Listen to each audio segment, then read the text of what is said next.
Assalamualaikum warahmatullahi wabarakatuh. Shalom, Om Swastiastu, Namo Buddhaya, Salam Kebajikan. Perkenalkan, nama saya Yenita Eka Santi Sidabalok dengan NIM B1B2222040. Tujuan saya membuat video ini untuk melengkapi tugas mata kuliah Politik Representasi dengan dosen pengampu Bapak Hatta Abdi Muhammad, SIP MIP. Di dalam video ini, saya akan menjelaskan tentang sistem pemerintahan dua negara yang dianggap berhasil dan gagal dalam sistem pemerintahannya, yaitu negara Belgia dan Afghanistan. Yang pertama, saya akan menjelaskan sistem pemerintahan yang berhasil, yaitu negara Belgia.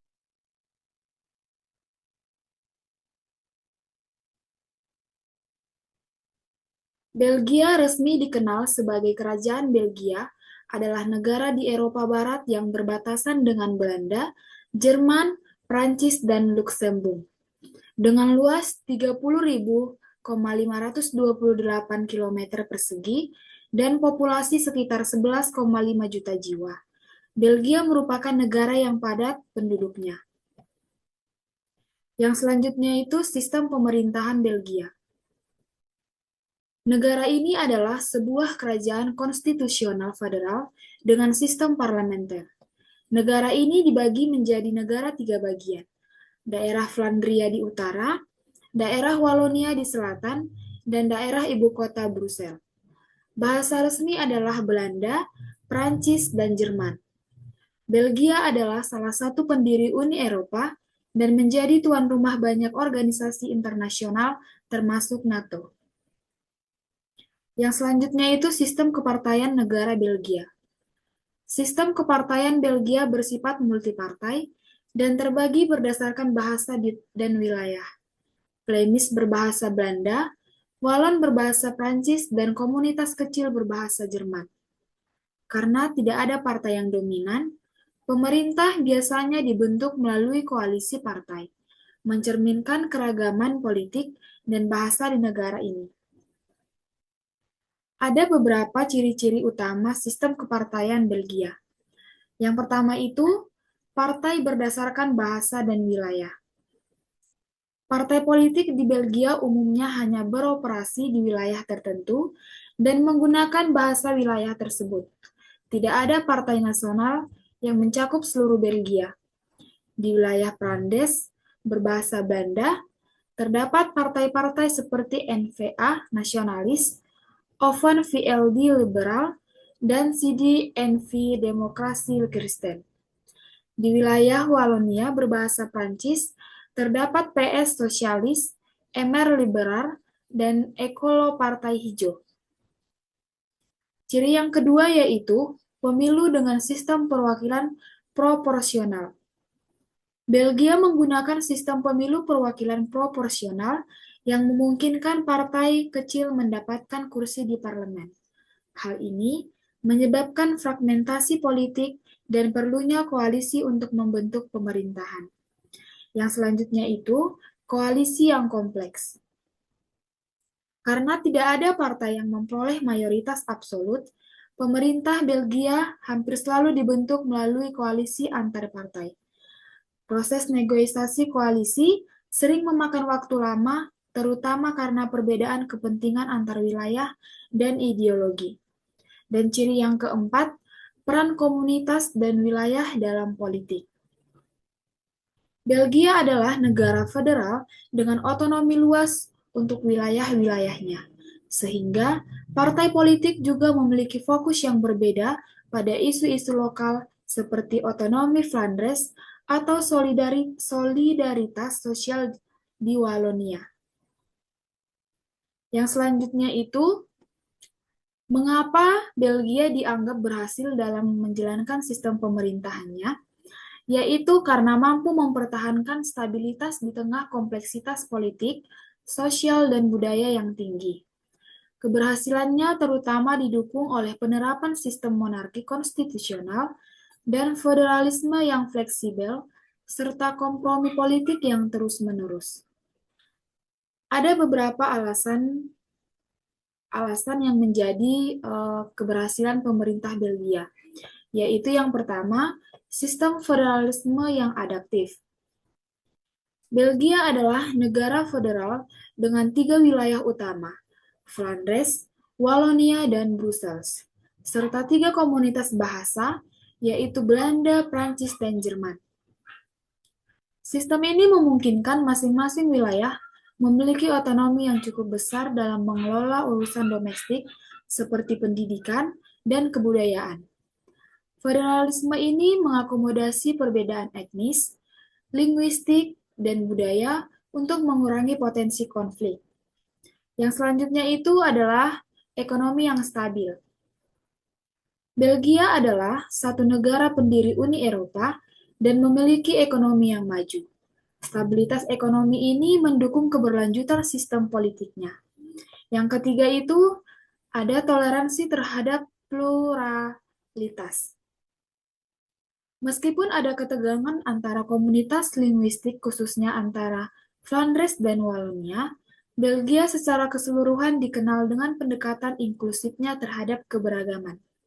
Yang keempat, ada peran monarki konstitusional. Raja di Belgia memiliki peran simbolis dan berfungsi sebagai pemersatu bangsa di tengah perpecahan politik dan linguistik. Monarki memainkan peran sebagai penengah dalam situasi krisis politik seperti kesulitan pembentukan pemerintahan. Yang selanjutnya itu ada kompromi politik yang kuat. Budaya kompromi politik sangat mendalam di Belgia. Partai-partai dari berbagai kelompok etnis dan bahasa bekerja sama untuk mencapai konsensus dalam pemerintahan koalisi. Mekanisme ini mencegah dominasi satu kelompok atas yang lain dan memastikan representasi yang adil. Yang selanjutnya itu adalah perlindungan hak minoritas. Belgia memberikan perhatian khusus pada hak-hak minoritas melalui pembagian kekuasaan dan mekanisme veto. Sistem ini memastikan bahwa keputusan penting tidak dapat diambil tanpa persetujuan dari semua komunitas utama. Yang ketujuh, sistem demokrasi yang kuat. Demokrasi Belgia didukung oleh konstitusi yang menjamin hak-hak individu dan kolektif. Mekanisme pemilu yang adil memungkinkan representasi berbagai kelompok dalam pemerintahan. Dan yang ke-8 ada adaptasi terhadap perubahan. Belgia telah menunjukkan kemampuan beradaptasi dengan perubahan, termasuk reformasi konstitusional yang terus disesuaikan untuk menjawab tantangan sosial dan politik. Jadi kesimpulan yang dapat diambil dari alasan mengapa negara Belgia dianggap berhasil yaitu keberhasilan sistem pemerintahan Belgia terletak pada kemampuannya mengelola keragaman melalui desentralisasi, budaya kompromi, dan perlindungan hak minoritas. Meskipun menghadapi tantangan, Belgia tetap menjadi contoh bagaimana negara yang beragam dapat mencapai stabilitas melalui pengelolaan pemerintah yang inklusif dan fleksibel. Yang selanjutnya itu kita masuk ke negara yang kedua, yaitu negara Afghanistan. Afghanistan resmi dikenal sebagai keamiran Islam. Afghanistan terletak di Asia Selatan dan Tengah, berbatasan dengan Pakistan, Iran, Turkmenistan, Uzbekistan, Tajikistan, dan Tiongkok. Negara ini memiliki luas 652.000 km persegi dan populasi sekitar 31,4 juta jiwa yang terdiri dari kelompok etnis Pashtun, Tajik, Hazara, dan Uzbek. Kabul adalah ibu kota dan kota terbesar. Sejarah politik Afghanistan dipenuhi konflik, termasuk pemerintahan Taliban yang pertama di tahun 1998 sampai tahun 2001, dan kembalinya mereka pada tahun 2021 setelah penarikan pasukan AS. Selanjutnya itu konflik di Afghanistan. Konflik di Afghanistan telah berlangsung selama beberapa dekade, dimulai dengan Perang Soviet Afghanistan di tahun 1979 sampai dengan tahun 1989, ketika Uni Soviet berusaha mempertahankan Marxis-Leninis melawan mujahidin yang didukung oleh negara-negara seperti Amerika Serikat dan Pakistan. Setelah invasi Amerika Serikat pasca serangan 11 September 2001, Taliban digulingkan tetapi kembali berkuasa pada tahun 2021 setelah penarikan pasukan internasional. Saat ini, situasi keamanan di Afghanistan tetap rapuh dengan Taliban menghadapi tantangan dari kelompok-kelompok seperti ISIS dan Al-Qaeda. Selanjutnya itu sistem pemerintahan Afghanistan. Setelah Taliban merebut kekuasaan pada 15 Agustus 2021, sistem pemerintahan Afghanistan berubah menjadi keamiran Islam.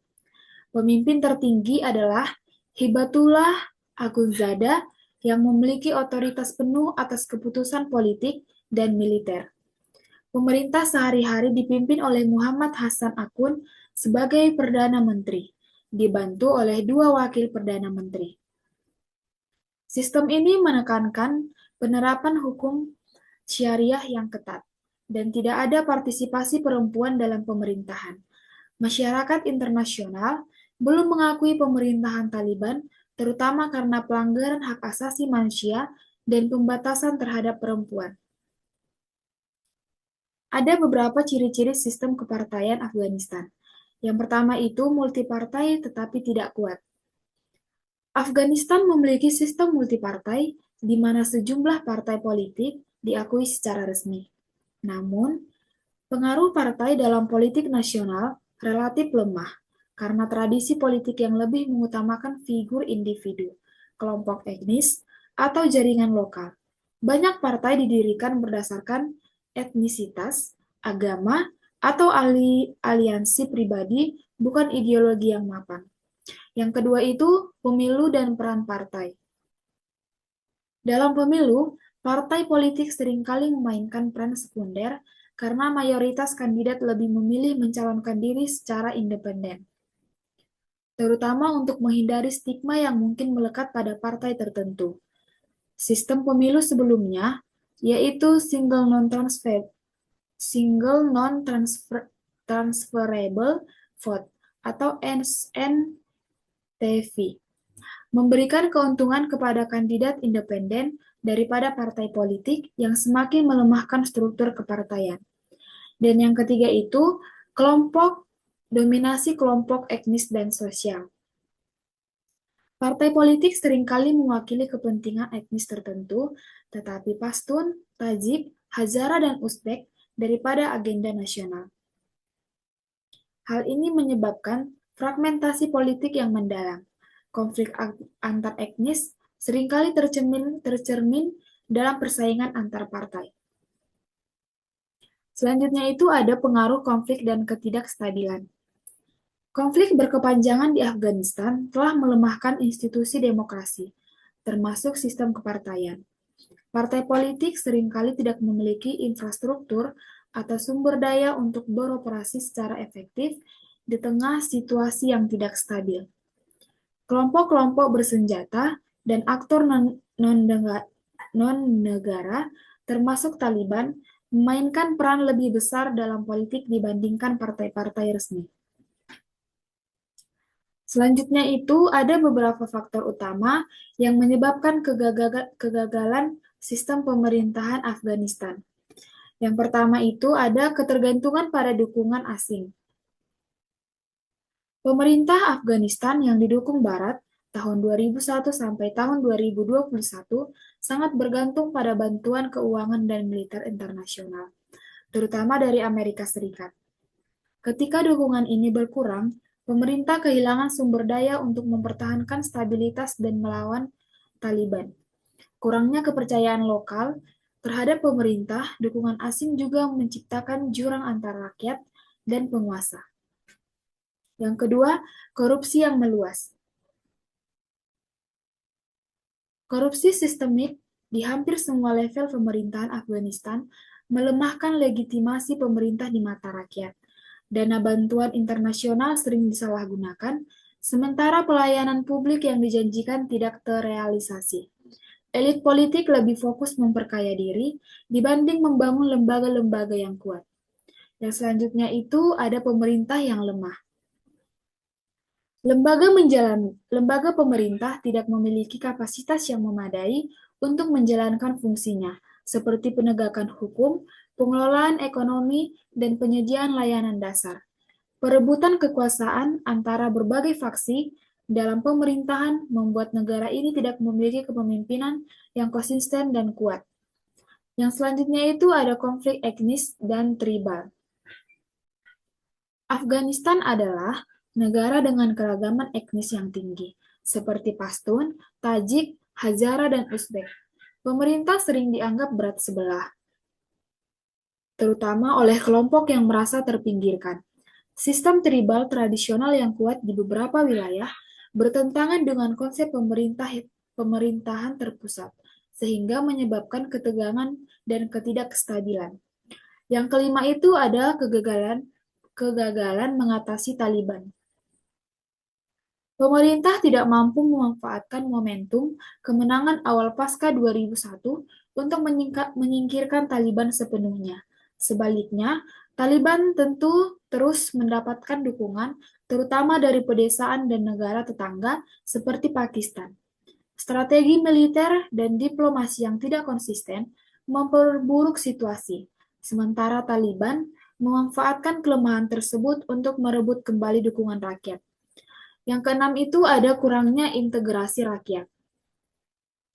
Pemerintah gagal melibatkan masyarakat dalam proses politik secara inklusif. Banyak warga merasa terpinggirkan dari keputusan penting, sehingga mereka tidak memiliki rasa kepemilikan terhadap pemerintahan. Di pedesaan, masyarakat lebih bergantung pada struktur tradisional atau kelompok seperti Taliban untuk keamanan dan keadilan. Yang ketujuh itu ada pengaruh eksternal yang merusak. Afghanistan telah menjadi medan pertempuran kepentingan geopolitik, termasuk Amerika Serikat, Rusia, Pakistan, dan Iran. Campur tangan ini memperumit situasi dan mencegah terbentuknya sistem pemerintahan yang mandiri. Pakistan misalnya sering dituduh mendukung Taliban untuk melindungi kepentingannya di wilayah tersebut. Yang kedelapan itu ada ketidakmampuan mengatasi masalah ekonomi. Kemiskinan dan pengangguran yang meluas membuat rakyat sulit mendukung pemerintah. Sebagian besar ekonomi bergantung pada sektor informal, termasuk perdagangan opium yang malah dimanfaatkan oleh kelompok bersenjata seperti Taliban. Dan yang terakhir itu ada pengelolaan pasca konflik yang buruk. Setelah pemulihan Taliban pada 2001, ada peluang untuk membangun pemerintahan yang lebih inklusif. Namun, strategi pembangunan ulang yang terburu-buru dan tidak terkoordinasi hanya menciptakan ketergantungan baru tanpa memperdayakan rakyat Afghanistan. Jadi, kesimpulan yang dapat diambil dari penyebab gagalnya sistem pemerintahan Afghanistan adalah akibat kombinasi korupsi internal, kurangnya legitimasi, kegagalan integrasi masyarakat, serta pengaruh eksternal yang merusak, ketergantungan pada bantuan internasional tanpa membangun kapasitas domestik, mempercepat runtuhnya negara tersebut. Sistem pemerintahan yang efektif membutuhkan kepercayaan rakyat, institusi yang kuat, dan pemimpin yang mampu menyatukan berbagai kelompok dalam masyarakatnya, sesuatu yang tidak pernah terwujud di Afghanistan. Dan yang terakhir, yang menjadi kesimpulan dari kedua negara ini adalah keberhasilan Belgia dan kegagalan Afghanistan mencerminkan bagaimana pengelolaan keragaman dan dinamika politik domestik dapat menentukan nasib suatu negara. Belgia berhasil karena menerapkan sistem federal yang memberikan otonomi kepada komunitasnya, melindungi hak-hak minoritas, dan menanamkan budaya kompromi politik. Sebaliknya, Afghanistan gagal membangun sistem yang inklusif karena lemahnya institusi, konflik internal yang terus berlangsung, dan ketergantungan pada kekuatan asing. Dari kedua kasus ini, Terlihat bahwa stabilitas pemerintahan bergantung pada kemampuan negara untuk membangun kepercayaan rakyat, memastikan representasi yang adil, dan menciptakan sistem yang adaptif terhadap tantangan lokal maupun global. Demikian materi yang dapat saya sampaikan melalui video ini. Saya mohon maaf jika ada kekurangan dalam penyampaian atau hal yang kurang jelas. Terima kasih atas waktu dan perhatian yang telah diberikan. Saya berharap penjelasan ini dapat memberikan manfaat dan pemahaman yang baik. Sampai jumpa di kesempatan berikutnya dan tetap semangat dalam belajar. Terima kasih.